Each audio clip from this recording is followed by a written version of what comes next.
All right, guys, so we've all heard tons of videos, tons of discussions about where distance comes from in golf. Well, I'm gonna put it to the test today. I'm gonna sit in this chair so I completely can't use my lower body at all. I'm just gonna be using my upper body, my shoulders, my arms to generate speed, and let's see how far I can hit the ball. We're gonna go ahead and test this out on my flight scope radar. So it's gonna track the ball all the way through its flight. We'll try a couple drives out, and then we'll compare that to my normal drives to see what kind of distance I can get. Let's go ahead and get started.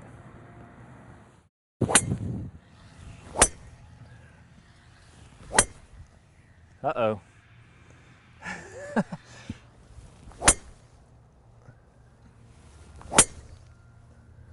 All right, so I hit a couple on the range from the chair. Had to switch over from the range to one of the tee boxes here. With the chair shots, I was averaging about 101 miles an hour swing speed, 250 yards for the several shots that I hit.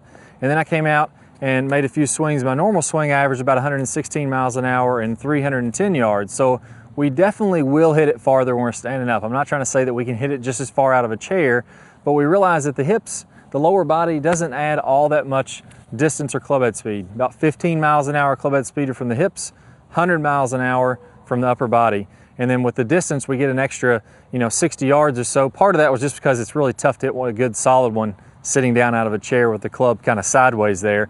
But we can see that most of it is coming from the upper body. So that's the piece. If you really want to get good distance, if you really want to hit the ball far, we got to learn to use the upper body properly, get that good lag, and then release the club. That's exactly what I'm going to show you in these next drills. All right, so as we can see from those videos, I was averaging almost 250 yards of total distance, and my average swing speed was almost 102 miles an hour. So what that's showing is that our upper body, our hands, our arms are generating a lot of the speed. I'm going to go through a couple drills that are going to help you to work on this so that you're using your upper body properly, and we're going to do them out of a chair so you can work along with me right here in your living room. First one we're going to do is really activate our shoulders. We want to make sure we're getting a good shoulder turn going back, a good shoulder turn coming through to be able to get that kind of speed. What I want you to do is go ahead and put a club across your chest here and sit nice and tall in your chair so you really feel like your spine is elongating all your discs that are in your back. So each vertebrae is stacked on top of each other. If I get slouched over, they're going to start grinding together. So I want to feel like I'm elongating between each vertebrae and getting the most distance between each vertebrae so they can rotate as much as possible. So if you go ahead and rotate to the right, sitting in the chair, we're going to go as far as we can. About 45 degrees is pretty normal, maybe a little bit extra. There we go, that's on the shoulders, so there's 45. And as I come on through, there's 45 coming through. Obviously, as I stand up now, I'm going to do the same thing, except now I'm going to allow my hips to rotate. And the hips don't create a lot of speed, but they create momentum, and they allow you to smooth out your swing. So if I'm getting a good hip turn going back, now we can see the tip of my club pointing to the right of my ball. And as I come on through, I'm going to let my hips rotate all the way on through to the target, my belt buckle's toward the target, and now you can see my chest is pointing all the way over here into the left rough. I want you to do about 50 repetitions just focusing on getting turned back and then getting turned through just like I'm doing there. So we're going to do 25 in the chair, 45 back, 45 through, and then 45 standing, or 25 and 25, 25 standing up, club past the ball, and now I'm going to get my club head pointing over to the right rough or my chest pointing over the left rough and allowing those hips to rotate the entire time. Now once I've done that, I'm getting my shoulders to work pretty well. You can go ahead and make some swings as you're doing that, recreate that same motion. Then we're going to lose the club for a second. I'm going to grab a basketball or any kind of ball that you have laying around, and I want you to imagine that you're hitting a ball out of the chair just like I did.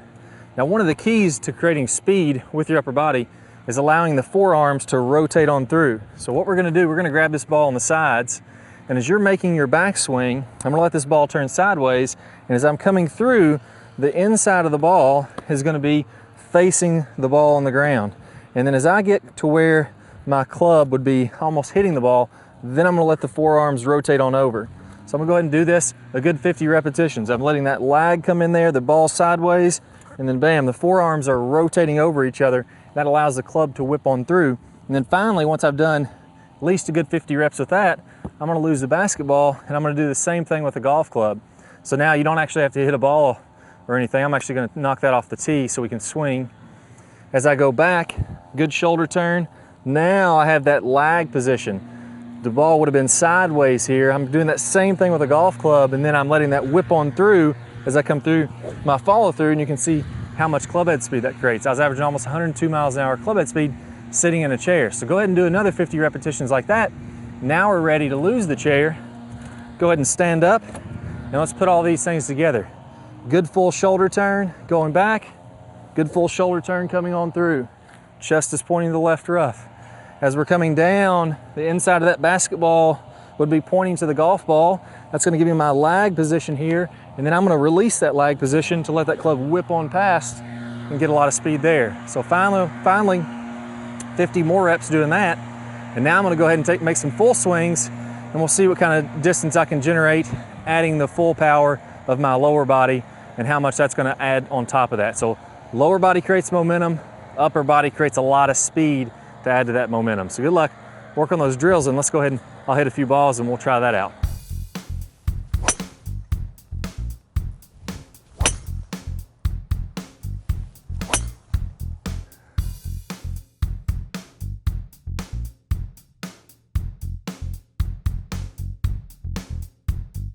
All right guys, I hope y'all really enjoyed this video, this Swing Speed Saturday. If you want to see all our upcoming Swing Speed Saturdays, be sure to subscribe by hitting this subscribe button. That's going to get you notified every time we come out with new videos.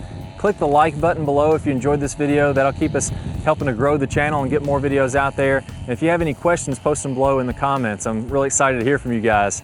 Now, I got a great bonus for you. In today's video, we talked about how to create some good lag in the downswing, but the #1 lag mistake that I see actually happens in the takeaway. So I got a bonus video for you that's going to talk about that #1 lag mistake. Go ahead and click the link that pops up on your screen or down below in the description if you're on a mobile device, and you'll be able to watch that video right now. Good luck to you guys. I'll see y'all in that lag video. Hi guys, and welcome back. I'm Clay Ballard, and in today's video we're going to talk about one of the absolute worst drills for creating lag. It's a very common drill that I see.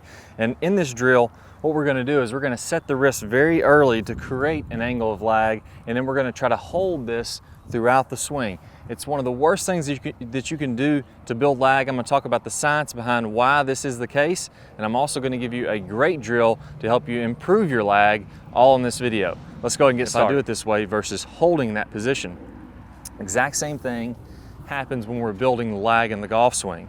So what we want to do is throughout the swing, I want to have a very low and wide takeaway. So I'm not going to set my wrist early at all. If you look at a lot of the top players, you look at Adam Scott, very wide takeaway, not very much wrist set at all. You look at Rory McIlroy, you look at Tiger Woods.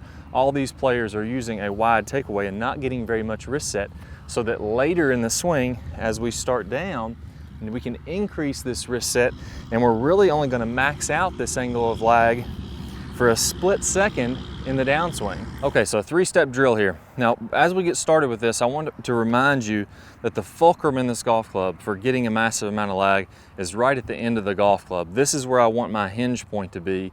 I want to use the full length of this club to build lag and then release lag.